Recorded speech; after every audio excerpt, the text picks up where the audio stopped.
Bonsoir.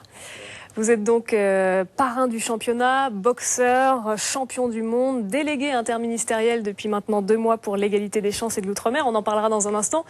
Tout de suite, donc cette pesée qu'on vient de vivre en direct, c'est des moments que vous avez déjà vécu en tant que boxeur. Qu'est-ce que l'on ressent dans ces moments très, très importants, plein de défis?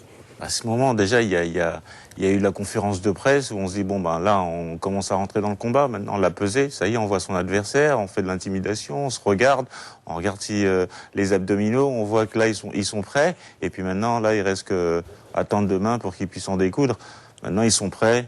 Ils savent qu'ils sont au poids, le combat va se faire, ça y est, maintenant c'est officiel. Le stress commence à monter. C'est une grande première pour la Guyane, hein. C'est la première fois qu'un championnat de boxe, championnat du monde de boxe se déroule ici. Qu'est-ce que ça peut amener comme retombée pour la Guyane ? Eh ben, ça peut amener encore beaucoup de pratiquants au niveau des jeunes. Ça peut les stimuler, leur donner envie, justement. Si ils verront, j'espère qu'il y aura, la salle sera remplie, il y aura beaucoup de monde. Et puis aussi envie de devenir champion et de participer, de s'entraîner. Donc je pense que c'est très positif. Alors vous êtes le parrain de l'événement, vous êtes là depuis quelques jours, vous étiez déjà venu en Guyane. Est-ce que vous avez déjà détecté des talents que vous pourriez éventuellement accompagner? Demain, je pense que demain, là, ils vont se livrer, ils seront sur le ring, ils vont se donner à fond. Et puis là, je pourrais dire après, qu'est-ce qu'on pourra faire ensemble, avec certains en tout cas.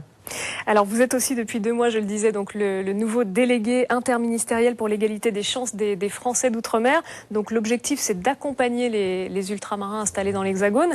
Est-ce qu'il y a des projets qui vous tiennent à cœur et que vous souhaitiez défendre en particulier? Les projets, oui, déjà il y en a 2 que j'ai identifiés, des problèmes qu'ils rencontrent. C'est au niveau pour les personnes qui sortent de l'Océanie, c'est au niveau de la sécurité sociale. Quand ils arrivent, quand ils viennent en France, ils ont un numéro, le numéro 8, qui est le numéro pour les étrangers. Donc c'est de pouvoir régulariser en fait compte cette situation, puisqu'ils sont français. Donc c'est pour moi, ça fait partie un peu c'est comme si c'était un peu discriminatoire. Voilà, lutter contre les discriminations.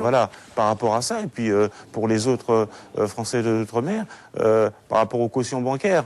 Et donc régulariser ça, voir comment on peut faire pour pallier à ça. Et puis je pense qu'après encore avancer sur les problèmes qu'on rencontre et leur faciliter en fin de compte les choses.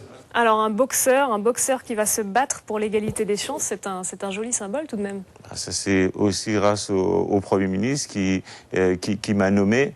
Donc je le remercie maintenant. Espérant que ce travail sera bien fait.